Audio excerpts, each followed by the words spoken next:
Great to see you. Thanks very much for joining me again. What do you see coming down the pike? A lot of technology examples here, a lot of things people talking about the future. Yeah. What do you see over the horizon for leaders in the DoD and the IC community? It's actually similar to what I'm seeing in the commercial side of the world as well. 76% of the companies, enterprises, I should say, large enterprises, are grasping how to deal with multi-cloud workloads. You've got Microsoft, you've got Google, you've got AWS as the three primary clouds that have been on the market.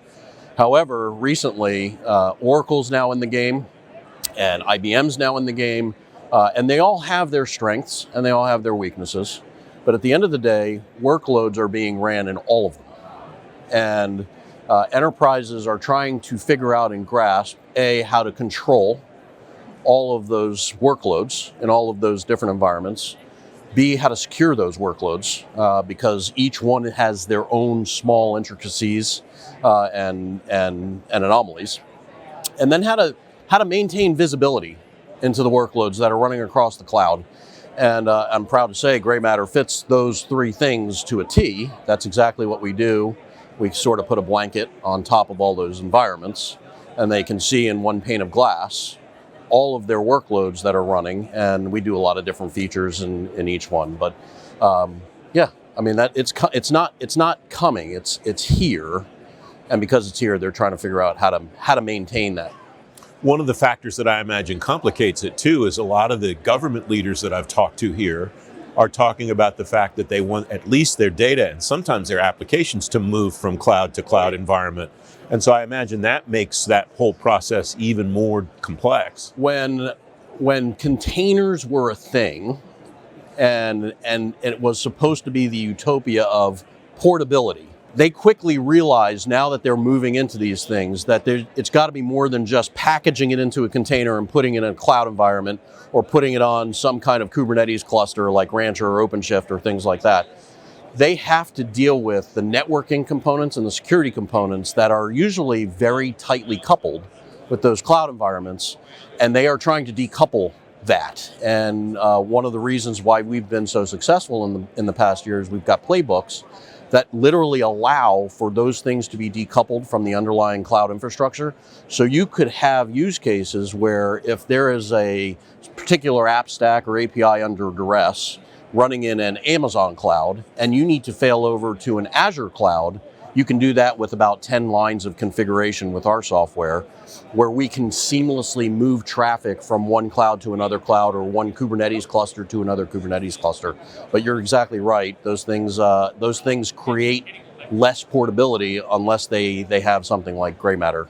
All right, I imagine someone is watching this and saying, I thought containerization was still a thing. So when you say, when it was a thing, what is a thing now? What's replaced it, and why isn't it a thing anymore in your view? Containers are still a thing. Containers are a very good mechanism to package an app or an API or a service in a box and deploy that to a platform or an infrastructure. When I say a thing, the hot commodity was, if I put it in the box, I can simply take that box and move that box to any other cloud environment just by moving the box. And that is the layer that people are realizing is important now.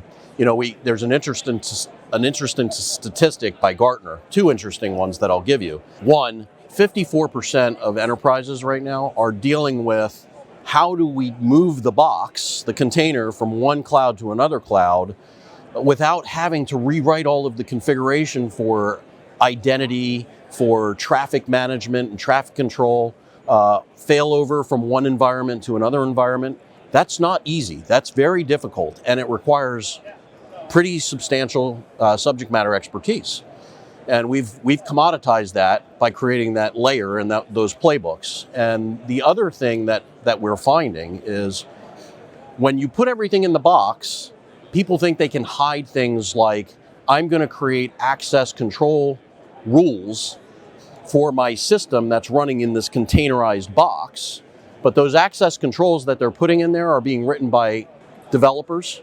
They're not necessarily network analysts. They're not security people. So they're finding things like credentials, 99% of these credentials are running as over-provisioned identities in these cloud environments. You shouldn't be doing that. That is a security problem.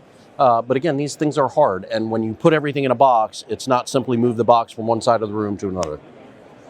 It's great to talk to you. Thanks very much for your time today. Yeah, thanks, Francis.